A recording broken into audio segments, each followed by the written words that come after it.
Hello, chefs. This is Chef's PSA Podcast. I'm your host, André Natera. On today's episode, we're going to talk about why there are no secrets and no shortcuts to becoming a great chef quickly. Stay tuned.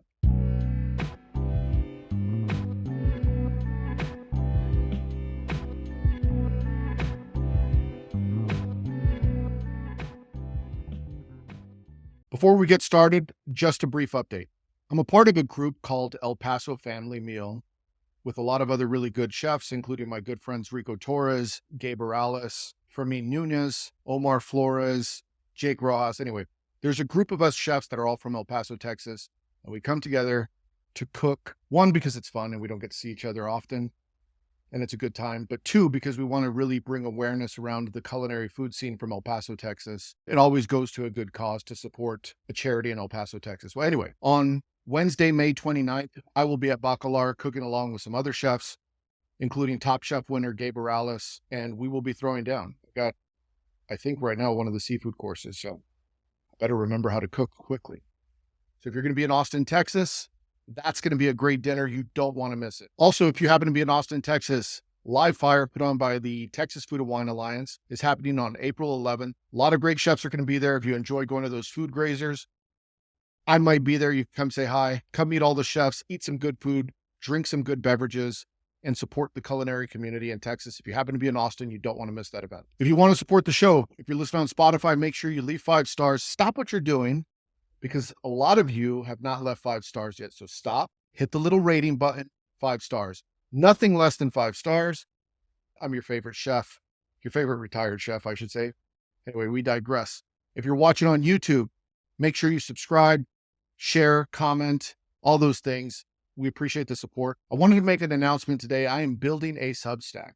So the podcast will still be available everywhere you listen to the podcast, Spotify, YouTube, Apple Music, Amazon, wherever you happen to be listening to the podcast, it will remain there. However, I am building a Substack, which will house all the podcasts, all the ebooks, all of the classes, as well as exclusive to Substack only podcasts. It's where I can say the things that I can't really say on Spotify and YouTube. So if you want exclusive content, you want to make sure you subscribe to the Substack that I'm going to be announcing very soon, how you can sign up. I just finished working on it today. It's all wrapped up with a pretty little bow. It's going to be great, but it helps me keep the show going as the show expands and it continues to grow. So if you're looking to be a part of the Chef's PSA community, you want to make sure you sign up for that Substack when it comes out. There will be an email. If you're not signed up for my email list, go to chefspsa.com, scroll to the bottom, sign up for the newsletter. Anyway, we digress. Back to today's episode. So for those of you that don't know, I do a weekly Cigar Sunday Q&A on Instagram. Gives me an opportunity to light up an Escobar cigar and interact with everyone and answer the questions. Now, I will say, for those of you that participate in the Q&A, a lot of the questions are repetitive. I think I've been asked what my favorite knife brand is like 4 weeks in a row. I've answered it 4 weeks in a row, but if you ask me again, I'm not going to say it. But one of the questions that was asked last week, I'm not going to lie, it kind of upset me a little bit. Not with the person, but with the question itself, because it's the wrong question to ask. And that question was, what's the secret, or can you give me some tips to becoming a good executive chef? Now, why is that a bad question, and why did it piss me off so much? Because there is no secret and there are no tips. There's nothing I could tell you in a sentence that's going to make you a better chef. Absolutely nothing. There's no one-line sentence that I could tell you, if you do this, if you take these magic beans and you plant them, you will be the greatest chef that ever lived. If you rub this snake oil on you, I will make you a great chef. It doesn't work that way. And even if it did work that way, if there was a small secret tip, a secret cheat code that I could tell you that would make you a great chef, it would only last for about 5 minutes, because after that, you would still have to do the job and you would have to earn it. There is no secret. There is no cheat code. There's no something for nothing in this world. Everything has to be earned. You either pay now or you pay later. And it's better to pay your dues up front, because it's more difficult when you're in the position and you have to pay your dues. I'm going to share a story about something stupid that I did. And I was telling someone this story the other day, and I thought it was funny because it illustrated how stupid I was at a certain point in time in my career. My first executive chef job. And I had recently won a competition that awarded me the Rising Star Chef. This was, I think, in 2003. So I was awarded Rising Star Chef of Dallas by the Dallas Morning News. And at that same time, I also won some culinary competitions that I had competed in addition to also being recognized as Chef of the Year for the company that I was working for at that time. I'm not going to lie. I think I was only like 25 or 26 years old, but I felt like I was on top of the world. I was like, I'm this hotshot chef. My career is moving fast. My food is good. I was on the cutting edge. I'm getting all these awards. I'm winning the competitions. I'm top of the food chain in my city. And I go up to my mentor chef and I say, I don't know if there's anything else for me to accomplish as a chef. I kind of feel stuck. I've done it all. And I was like 25 years old. And here I'm telling my chef who's like has 100 culinary competition gold medals, Hotel Olympia and the Culinary Olympics and so on. And he looked at me and he was very kind about it because he was probably looking at me thinking, are you a fucking idiot? You think you've accomplished everything that you need to accomplish and you're 26 and you've conquered the world? And he said to me very gently, mind you, maybe there is a little bit that you don't know yet. Maybe you don't give up cooking just yet because maybe there's stuff that you don't know. And I remember I walked away from the conversation thinking, he doesn't know what he's talking about. Clearly I already know everything. I just conquered the city. Anyway, long story short, shortly after that, I jumped into another executive chef job. And this one was much more serious, bigger operation, higher stakes. Quality of food was much higher. Primary market, running the ship. It was a hard job. And I quickly, as they say, fuck around and find out. I quickly found out. I thought I was hot shit, and I quickly realized I wasn't. And it wasn't that I didn't know how to cook. It's just that I didn't know how to be a chef. I didn't know how to lead. Food cost was out of whack. The employees were upset. I was making a mess of the kitchen. And I don't mean literally in the sense that it was dirty. I mean, making a mess of the operation. And I had to pull it back and I had to really figure out what I was doing wrong because I thought I knew everything. Here I was, this 27-year-old executive chef, top of the world. I'm going to take on a bigger job in a primary market and I'm going to show them what's up. They quickly showed me what's up. That old expression, a chef can cook, but a cook can't chef. And I was still very much a chef who was a cook. So all my focus was on just making great food by any means necessary, regardless of how it got there. Now, it worked in a smaller operation, but didn't scale all of a sudden where I had multiple restaurants to run. There's this lure of being the executive chef or the sous chef or being at the top of the food chain. Everyone wants to be there. You look at it from afar, you say, that's where I want to be. They get to do whatever they want. They get to create the menu. They get to hang out in the office. They get to tell the jokes. They get to talk to the guests. They get to make all the decisions that affect our lives. And it is true, but there's a lot that you don't see that comes with being the executive chef. They also get all the shit. They're co-responsibility with you with every single mistake that goes on. There's a lot of pressure on chefs and there's a lot that they have to know. There's a lot that they have to deal with. And if you are in the culinary industry and you went to culinary school and you worked on the line, well, you've amassed a certain amount of skills to cook on the line, to saute, to braise, to make stocks and sauces. You have a very rudimentary knowledge of how the kitchen organization works, but you've never written a schedule. You've never had to break up a fight between two cooks and have to fire one of them. You've never had to cost out an entire menu in 24 hours or do a month-end inventory or to start an inventory because maybe the place that you're going into doesn't have it and you're starting from zero. So how do you create the systems? How do you create the processes? How do you hold people accountable? How do you get them to believe in your mission? I know a lot of chefs in position, and myself included, that when you get there, it's your dream to eventually become the chef. But all you think about is, boy, I wish I was just a line cook. I know a lot of chefs that say they just miss being a line cook because it came with none of the pressures. Now, you do have pressure as a line cook. The amount of tickets that are coming in, getting your line set, mise en place, your prep list, etc. But that's it. The pressure that you have is on your own performance and your culinary ability to manipulate food. But when you're the chef, you have all that responsibility as well as your responsibility. People, finances, the burden of the restaurant. Is it going to close? Did we make enough revenue? We got to cut labor. We got to lower food costs. We need to increase revenue. What's your EBITDA? Do you even know what EBITDA is? Right? So the owner's going to come to you and say, what's our EBITDA for this month? And you're going to say, I don't even know what that means. What did you say? Everyone wants the title, but not everyone wants the job, because when you get in there, the title wears off really quick when you're in the shit. When the shit hits the fan and the wheels fall off the bus and someone has to answer for the mistakes, it's really easy to point at everyone else. But that quickly wears off too. Because if you go to owners or your boss and you say it was their fault, and then they come back to you again the next time there's mistakes and you say it was still their fault, and then they do it a third time and you haven't fired them, they're going to say to you, if it's their fault, why haven't you done anything about it as the leader? So now it's your fault. You have complete ownership and complete responsibility for everything good and bad in the kitchen. So as alluring as quick success sounds, don't do it. Take your time. Wait until you're ready. And how do you know when you're ready? Well, a lot of times someone will tap you on the shoulder and say, you know what? I think you're ready for promotion. Other times you might feel you're ready and there's just not an opportunity, and you may have to go out there and create your own luck and seek your own opportunities. But you have to be very honest with yourself. Are you ready? So let's go through some of those things that you need to know before you go into being the head chef for the first time. And quick success is not necessarily something that you want. So sometimes you get quick success, like I had alluded to earlier, where you get promoted very quickly and now you're in the position. And there's other times when quick success happens because someone has given you the recognition. An example would be, maybe it's your first executive chef job. You really don't know what you're doing, but your food is really good.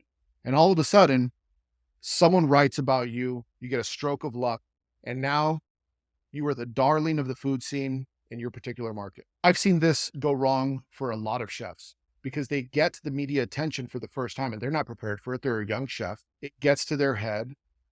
They know how to cook, but they don't know how to save the restaurant from sinking. They don't know how to generate revenue. They don't know how to deal with the problems. And it ends up being a curse more so than a blessing. I think back to a lot of the chefs that I had come up with, and I think to myself, a lot of them had a stroke of luck where they became very popular very fast. And I'm not trying to pick on some of these chefs that I came up with. I won't say their names, but a lot of them have vanished from the food scene and I don't know where they are, because as quickly as your star will rise without earning it is as quickly as it could disappear. Now that doesn't happen all the time, but you got to be careful. You got to make sure that if you are getting that success, you're doing the work on the back end to make sure you can keep that success. So what are those skills that you need? Well, first and foremost, the price of entry to become a great chef. The secret tip is you need to know how to cook. And there is no tip that I could tell you that's going to make you a good cook overnight. You just have to cook. You got to pay attention. You got to read books. You got to cook a lot of things. You got to study. You got to immerse yourself. You got to watch the Food Network. If you watch the Food Network, you got to watch culinary programs, whether it's YouTube, Food Network, Netflix, whatever. You need to immerse yourself on social media and see all these things as they're coming up really quick so you can stay relevant with the trends. All of that practice. And then you're taking those ideas that you see and then you're putting them in practice. Your culinary skills need to be at executive chef level. And what does that mean? Well, that means that you should be able to deliver excellent quality of food for the type of restaurant that you desire to run. If you can't do that, then you're not executive chef ready. So that's the gatekeeper. Can you deliver food at an excellent quality level for the type of restaurant you desire to run? Okay, boom. You could do that. Great. One box is checked. The next thing that you're going to need is you're going to need to know how to implement systems, structures, processes. Do you know how to build a team? Do you know how to manage it? Do you know how to make sure you have the right hierarchy, the right brigade, the right schedule, the right hours of operation, the right equipment in place for the menu that you're trying to execute? Do you know how to design the line and the stations on the line, and to design a menu so that you're not killing one station while leaving another station on cruise control, backing up the line? You need to know how to do that. You need to know how to implement systems, structure, and standard. Then you need to know how to build a culture. You need to know how to build a team. You need to know how to build up your team. You need to know how to make sure that you have the right people in the right places. There's a lot of psychology that goes into being a chef. And a lot of the problems that you're going to have to deal with when it comes to the feelings and the emotions and the fights and the arguments and the ups and the downs, you're dealing with people. And if you don't know how to deal with people, you're in for a rude awakening, because the majority of your job as a chef is dealing with people, whether they're your employees, or they're your customers, or they're your owners, or they're your managers. It's a people business. Unless you're working by yourself, feeding yourself, it's a people business. And the most important thing that you need to understand is, how do you work with people? Then it's understanding and having a good grasp of financial acumen, knowing how to cost things out, knowing how to manage your labor costs, your food costs, your inventory, knowing all those things, like how to create a theoretical food cost, days on hand inventory, what's your EBITDA, how to view food as money. Go back and listen to the 3-part series on food cost. Understanding what is money and how money works and how to view your food as money is going to be critical for your success. Do you know how to build Excel spreadsheets? If you don't have a computer program that's doing it for you, by the way, Food Cost Oracle on ChatGPT is a GPT that I created. It's free. If you have the premium account for ChatGPT, OpenAI, search Food Cost Oracle. There's a link in the description. You could go get it. It'll create spreadsheets for you. It'll help you manage your food cost. Anyway, if you have nowhere to begin, that's a good place to start. Then you have to understand the marketing. You have to be a good marketer. Do you exist on social media? I was talking to someone today and we were talking about a social media plan for them as a chef in a mentoring one-on-one that I did. And I said, curate your Instagram with food pictures that are relevant to start getting people interested. And what I do and what I recommend is, if you have a group of chefs and everyone's taking photos, You create a group chat where everyone's dumping the photos in the group chat, that everyone agrees that we all can post these photos wherever we want. And so that way you're telling the story, not just through yourself as the chef, but through all your team. Because when people see food photos, they say, I want to work there or I want to eat that food. And if you're the only one posting it, it's not as powerful as if everyone on your team is posting it. It becomes a force multiplier. And what I told this person is, for every new photo that you put up, go out and delete an old one, because you probably have some food that you did years ago that you probably don't want people to see anymore. So go put that in the archive, make that disappear. Understand how to market yourself. What is your brand? Who are you? What do you do? What do you stand for? Level up your video game character. When I think about myself as Chef's PSA, what do I like? Well, I like jokes. I like talking shit. I like smoking cigars. I like hip hop. I like philosophy. So you're going to see all of that in the Chef's PSA brand. You're going to see Eastern philosophy with books that I've written, like Kitchen Art of War or Bad Sue, Good Chef. You're going to see hip hop because I'm going to be putting music in the posts. You're going to see cigars when I do my Cigar Sunday Q&A. So when you see that, you know that's Chef's PSA. You're going to see the branding colors. What is your brand? Outline those 2 or 3 things and make them stand out so that when people know, they say, oh, that's Chef so-and-so. So again, understanding how to market yourself. Also understanding strategies to grow your revenue, right? Customers in, making sure they're having a great time, making sure that they're coming back, how to build relationships with them. Are you building an email list? All these things matter. You also need resilience and patience because times are going to get tough. You're not always going to be the hammer. Sometimes you're going to be the nail. Everyone loves being the hammer. No one likes being the nail. Times get tough. And when times do get tough, are you going to crumble? Are you going to be able to stick through it when your team quits on you and you're down a lot of cooks? Are you going to sit there and complain and run away the rest of the team that remained because they don't like being around you because you're so negative? Or are you going to say, hey, let's stick through it, let's rebuild it, and let's get it back. We're moving forward. Or are you going to say the ship is sinking and all the rats need to jump off? What kind of chef are you going to be? When you're facing adversity, are you able to get through it? What's the best way to know if you could deal with adversity? Is to go through it. And if you're a chef that has had success after success after success, if you've never faced adversity, you have no idea how you're going to react during adversity because it's coming. It's coming for every chef. There will be difficult days. Restaurants will close. Sales will drop. If you went through COVID, it was a big wake-up call, especially if you went through COVID as a leader and you had to lay people off and you had to think about how you're going to save your business. You faced some sort of adversity, either as a cook or as an owner, chef, operator. And how did you react?